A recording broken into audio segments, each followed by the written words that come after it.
It started as the perfect evening, the kind that makes you believe life is safe, ordinary, and predictable. The Thompson family home gleamed under the soft glow of warm lamps, the suburban streets outside quiet and still. 6-year-old Lily played with her dolls on the living room carpet, humming a tune she had made up herself. Emily, her mother, was busy cleaning the kitchen counter, while Mark, her father, reviewed work emails on the couch. Everything seemed normal, almost too normal. Anna, their nanny, sat nearby, watching Lily with an expression that was too carefully cheerful. Her smile was wide, friendly, practiced, as if she had perfected it for moments just like this. Emily had trusted Anna for over a year, a young woman in her mid-20s who had become an almost indispensable part of their daily life. Yet there was something subtle about the way Anna's eyes darted occasionally toward the front window, her fingers tapping lightly on her lap, almost as if counting or waiting for something. Emily noticed it for just a second and dismissed it as her imagination. "Lily, are you ready for your bedtime story?" Emily asked, leaning over the back of the couch. "Yes, Mommy." "Can Anna read it tonight?" Lily asked excitedly, bouncing slightly on her knees. "Of course," Anna replied smoothly, standing and picking up the storybook from the coffee table. She placed a gentle hand on Lily's shoulder, but her eyes flicked once more toward the window, and her smile tightened imperceptibly. Mark glanced up from his laptop. "She's great with her," he said casually. "I honestly don't know how we'd manage without her." Emily nodded but felt a small, unplaceable shiver run down her spine. Anna's presence was comforting, yes, but there was a meticulousness in the way she moved, as if everything she did was carefully planned. She opened the book and began reading, her voice soft and melodic, changing tones dramatically for different characters. Lily laughed and clapped her hands, completely absorbed in the story. Once story time was over, Anna led Lily to her bedroom. The room was softly lit by a nightlight shaped like a moon, casting gentle shadows across the walls covered in star decals. Anna tucked Lily under the covers, smoothing the blankets and brushing stray hairs from her forehead. "Good night, Lily. Sweet dreams," she whispered, leaning close for a brief kiss on her daughter's forehead. Lily murmured a sleepy good night, eyes already half closed, and Anna quietly left the room. With the child safely asleep, Anna moved to the kitchen. She opened a small drawer and took out her phone. Her fingers hovered over the screen for a moment before typing a message. "Everything is ready. Tonight will be perfect." She sent it and placed the phone back in the drawer, her face calm, unreadable. Meanwhile, Emily washed the dishes, trying to shake off the uneasy feeling that had been lingering since Anna's slight glance at the window. Mark sipped his coffee, still absorbed in his laptop. The house was quiet except for the ticking clock and the soft hum of the refrigerator. Emily glanced toward the staircase where Lily's door was closed and felt a strange pang of vulnerability. As the evening continued, Anna moved through the house in near silence, checking the locks on the doors, looking briefly at the family photo on the mantel, and then at her reflection in the kitchen window. She smiled faintly at herself, an almost imperceptible smirk that vanished when Emily glanced her way. Every movement seemed intentional, almost calculated, but there was nothing overt to arouse suspicion. Later, Emily and Mark decided to sit in the living room, sipping tea and discussing their schedules for the next day. Anna offered to tidy up a few toys in the living room and gently took Lily's stuffed animals, arranging them neatly in the basket. Emily watched for a moment and thought how perfectly Anna fit into their family life. Yet, something gnawed at her. The odd tension in Anna's posture, the way she seemed too careful, too deliberate in everything she did. Time passed, and the night deepened. Outside, streetlights flickered as a gentle breeze rustled the leaves. The house, normally a haven, felt almost too silent. Emily washed the last plate and Mark closed his laptop, stretching. "I'll check on Lily one more time before bed," he said. Anna was near the hallway now, glancing subtly at the clock. She paused at the staircase, looking up toward Lily's room. Then quickly, almost imperceptibly, she slipped her hand into her pocket, touching something small and metallic, a key, a card, or perhaps something else, and checked the living room door before moving away again. Emily noticed a flicker in her chest, a sudden pang of worry she couldn't rationalize. She turned to ask Anna something, but found the nanny had vanished into the kitchen. A shadow moved across the wall, but Anna emerged moments later carrying a clean cup. Everything was perfectly normal again, and that was the terrifying part. The night was calm, ordinary, quiet, yet beneath the surface, hidden from everyone's eyes, a storm was gathering. Something about Anna's meticulous movements, her cryptic glance at the clock, and the brief message she had sent earlier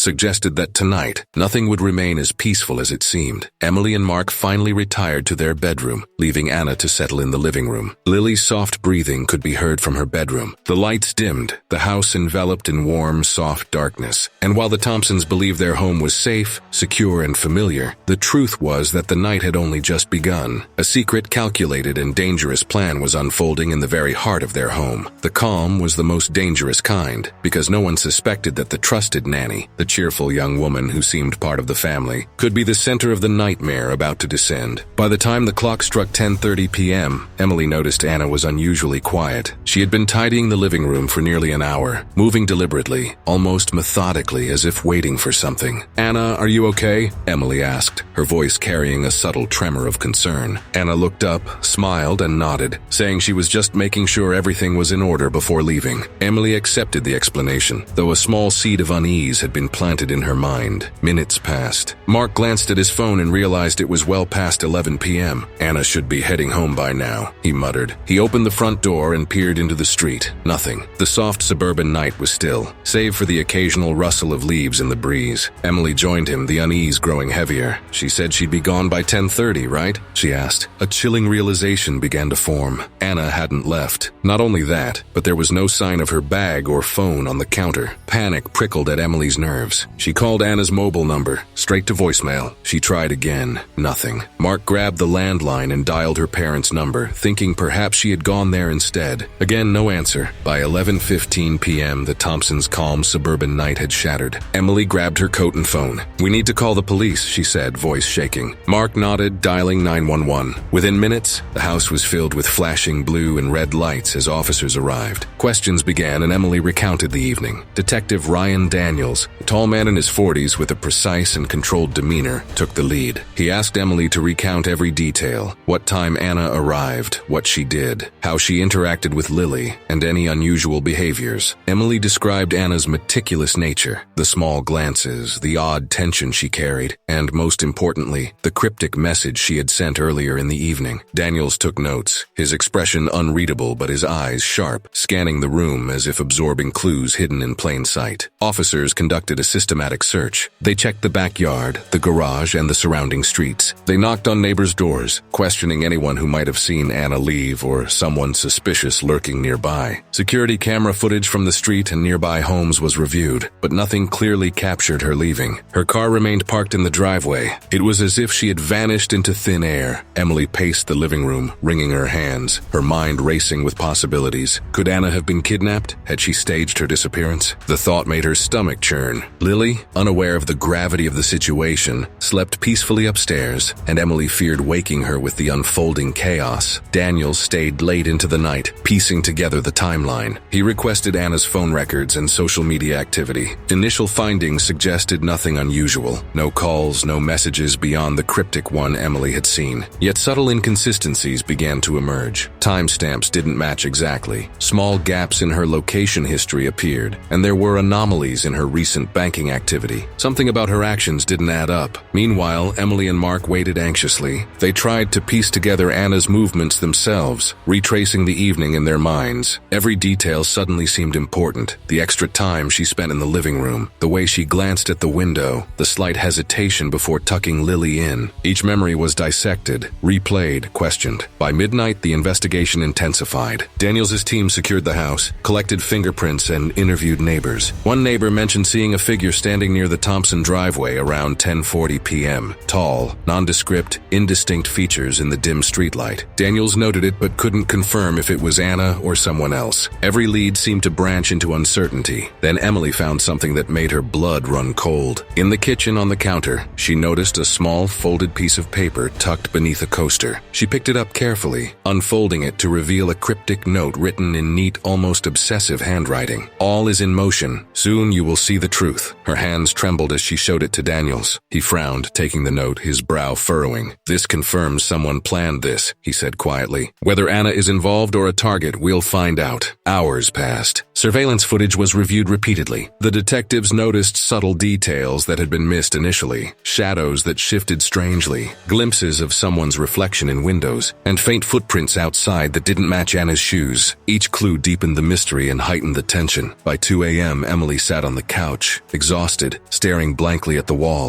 The realization weighed on her. The person she had trusted implicitly, someone who had cared for her child, could be involved in something far more sinister than she could imagine. She felt fear, betrayal, and confusion in equal measure. The house, once a sanctuary, felt exposed, fragile, and vulnerable. Daniels reassured her, explaining the next steps, tracing phone records, checking GPS data, and interviewing anyone connected to Anna. But even as he spoke, the sense of unease lingered. Something about Anna's calm demeanor, the cryptic note, and the mysterious disappearance suggested a story far more complex than a simple missing person case. The night stretched on, the suburban streets eerily quiet except for the occasional passing car. And though Anna was nowhere to be found, her presence lingered in the house, in the shadows of the living room, in the half-open doors, in the uncertainty that hung like a cloud over the Thompsons. The calm had ended, the investigation had begun, and in the hours that followed, truths would unravel. Truths that no one, not even the Thompsons, could have anticipated. The next morning arrived with an uneasy quiet over the Thompson household. The street was bright and sunny, a stark contrast to the storm of tension inside. Emily and Mark barely slept, their minds racing with worst-case scenarios. Detective Daniels had promised they would learn the truth soon, but the hours of darkness had only deepened the uncertainty. Every creak of the house, every rustle of the blinds set their nerves on edge. By mid-morning, the detectives called with the first piece of clarity. Anna's phone had been located, not by GPS, but by a passerby who found it abandoned in a small park a few miles away. Strangely, the phone was powered off and wiped of all recent activity. Emily held back tears as Daniels explained that this could mean only two things. Anna had left deliberately, or someone else had staged the disappearance. The ambiguity of the situation weighed heavily on everyone. Daniels and his team moved quickly, examining Anna's personal life. Her apartment revealed a meticulously organized but strangely sparse living situation. Few personal belongings, no friends' contact lists, and a small notebook filled with coded notes. Among them were repeated references to the plan, the timing, and the observation. Nothing overtly incriminating, but everything suggested a level of premeditation that sent chills down Emily's spine. Meanwhile, interviews with neighbors, co-workers, and friends of Anna uncovered a more complex picture. She had recently confided in a colleague about a secret she couldn't share, and seemed unusually anxious about something scheduled for this week. The colleague recalled Anna speaking of needing the night to herself without explaining why. The pieces were starting to form a pattern. Anna's disappearance was not random. It was deliberate, calculated. Emily and Mark were left to sit in their living room, staring at the evidence and trying to reconcile it with the woman they thought they knew. Anna, the cheerful, reliable nanny who had been part of their family for over a year, had meticulously planned something that no one could have anticipated. They felt betrayed, violated, and angry, emotions compounded by the fear for their child's safety. Detective Daniels, observing their reaction, reassured them. "We're following every lead. The important thing is to stay calm and focus on what we know. Anna is intelligent, and her planning suggests she may have thought ahead for contingencies. That doesn't mean she's a danger to Lily, but we need to be cautious." Hours later, a breakthrough arrived. Security footage from a gas station several miles away captured Anna, driving a small rental vehicle she had apparently arranged in advance. She looked composed, almost eerily calm, scanning her surroundings as if expecting to be followed. Daniels noted that she made no stops for food or fuel, suggesting she was traveling with a precise purpose. The question that haunted everyone, why? The investigation took a new turn when a local hotel manager recognized Anna. She had booked a room under a different name for the night, requesting privacy. Surveillance cameras confirmed her identity, showing her entering the room carrying only a small bag. Nothing else was visible. There were no signs of struggle, no evidence of foul play. It was almost as if she had vanished intentionally from the Thompson home to execute a hidden agenda. Emily was beside herself. Why would she do this? "Why lie?" she asked Daniels, her voice trembling. Mark sat next to her, gripping her hand. The answer was complicated, layered in mystery and intention. Daniels explained that sometimes the motives are personal, revenge, hiding secrets, or testing boundaries. And sometimes they are simply about control, the unsettling satisfaction of manipulating those who trust you most. A day later, the final revelation arrived. Anna's social media accounts, recently recovered by cyber investigators, revealed a deeper, more personal motive. She had been covering up a secret that could have endangered her reputation and relationships if discovered. A former employer, a private dispute, and a minor criminal record she had kept hidden, all pointed to her disappearance being a protective maneuver. She had never intended harm, but the way she executed it, disappearing suddenly from a family she had grown close to, had left them shaken. Emily and Mark had to face the consequences consequences of misplaced trust. They realized that even the most seemingly perfect people can have hidden sides, motives, and secrets. The realization was bitter. The ordeal had exposed their vulnerabilities and taught them the limits of control in their lives. Yet it also brought them closer together as a family, reinforcing their commitment to Lily's safety and well-being. As evening fell, Anna finally contacted the Thompsons from a secure, undisclosed location. Her tone was apologetic but matter-of-fact. She explained her need for secrecy, the personal issues she had to resolve, and her decision to temporarily remove herself from their lives. There was no malice in her words, yet the trust that had once been unshakable was fractured beyond repair. The aftershocks of the event lingered. Emily and Mark discussed tighter security measures, from locks to surveillance, but they also had to rebuild their emotional equilibrium. Lily remained unaware of the complexity of the situation, but Emily and Mark realized that this experience had irrevocably changed their family dynamics. Every door, every visitor, every unfamiliar sound was now met with heightened awareness. The story ended without a dramatic confrontation or violent resolution, a chilling reminder that not all crime involves bloodshed or brutality. Some crimes, or perceived crimes, reside in the hidden manipulation of trust, the quiet deception of those closest to us, and the fragile veneer of safety we take for granted. Even as the Thompsons moved forward, the memory of Anna's disappearance lingered, a shadow over their suburban haven, a lesson in vigilance, and a stark reminder that danger often wears the most familiar faces. The calm, ordinary evenings they once took for granted would never feel the same again.